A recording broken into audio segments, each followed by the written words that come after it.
So Chandrabose గారిని మాట్లాడాల్సిందిగా కోరుకుంటున్నాము. మిత్రులందరికీ నమస్కారం.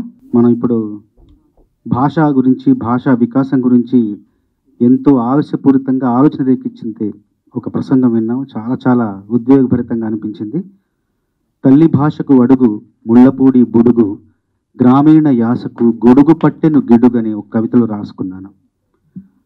అమ్మా అన్న పిలుపులోన అనురాగం జనిస్తుంది, నాన్న అన్న పదములోన అభిమానం ధ్వనిస్తుంది, మమ్మీ డాడీలోన ఆ మాధుర్యం ఎక్కడుంది, అత్త అంటే చాలు మనకు ఆదరణే లభిస్తుంది, మామ అన్న మాట మనసు లోతుల్లో నిలుస్తుంది, ఆంటీ అంకుల్లోన ఆ ఆత్మీయత ఎక్కడుంది, పరభాషా జ్ఞానాన్ని సంపాదించు, పరభాషా జ్ఞానాన్ని సంపాదించు, కాని నీ భాషలోనే నువ్వు సంభాషించు, తల్లి తండ్రి నేర్పినట్టి మాతృభాషరా, తెలుగు మరచిపోతే వాళ్ళని నువ్వు మరచినట్టురా,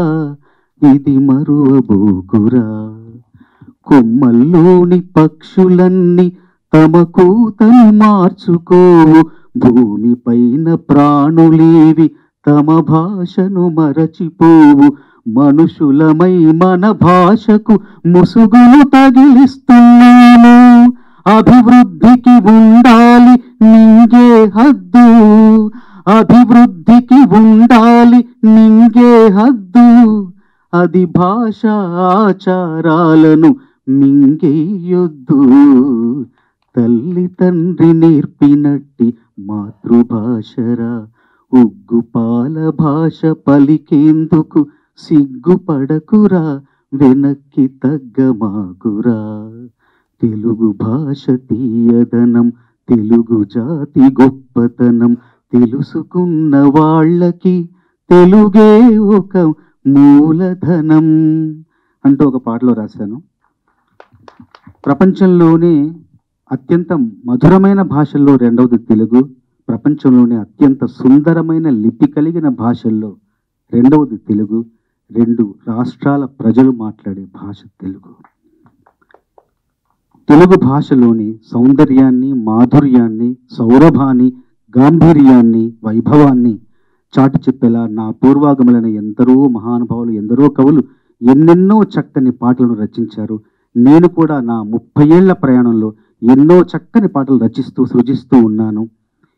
ఈ సందర్భంలో ఈ సినిమాలో మరింత అందమైన, మరింత అర్థవంతమైన, మరింత ఆర్ధవంతమైన పాటలు రాసే అవకాశం నాకు రాబోతుంది. ఆ అవకాశాన్ని కల్పించిన మా దర్శకులు అన్నగారు చౌదరి గారికి, సంగీత దర్శకులు కె రమణ గారికి మనస్ఫూర్తిగా కృతజ్ఞతలు తెలియజేస్తున్నాను. చౌదరి గారితో నా అనుబంధం సీతయ్య సినిమాతో ప్రారంభమైంది. కె రమణ గారి అభిమానంతో, ప్రేమతో చౌదరి గారికి నన్ను పరిచయం చేశారు. అప్పటి నుండి ఆ ప్రయాణం, ఆ అనుబంధం అలా కొనసాగుతూ వస్తుంది. చౌదరి గారి కుటుంబ సభ్యులుగా నన్ను భావిస్తూ, నాకు అవకాశాలు ఇస్తూ, ప్రోత్సహిస్తూ, నా ప్రతిభను వెలుగులోకి తీసుకొచ్చేలాగా ఎన్నో సందర్భాలు నా కోసం సృష్టించారు. ఆ ప్రతి అవకాశాన్ని కూడా సద్వినియోగపరుచుకునేలాగా నేను కృషి చేశాను, శ్రమించాను, మంచి పేరు తెచ్చుకునే ప్రయత్నం చేస్తున్నాను. ఈ సినిమా ద్వారా మరిన్ని మంచి పాటలు తెలుగు సినిమాకు, తెలుగు భాషకు అందిస్తానే ఒక నమ్మకంతో, విశ్వాసంతో మరొక్కసారి ఈ సినిమాలో నాతో పాటు పనిచేసే నటీనటులకి, సాంకేతిక నిపుణులకి అందరికీ కూడా అభినందనలు తెలియజేసుకుంటూ ముగిస్తున్నాను. థ్యాంక్ యూ చంద్రబోస్ గారు, థ్యాంక్ యూ సో మచ్. మరొకసారి ప్రత్యేక కృతజ్ఞతలు తెలియజేస్తున్నాను.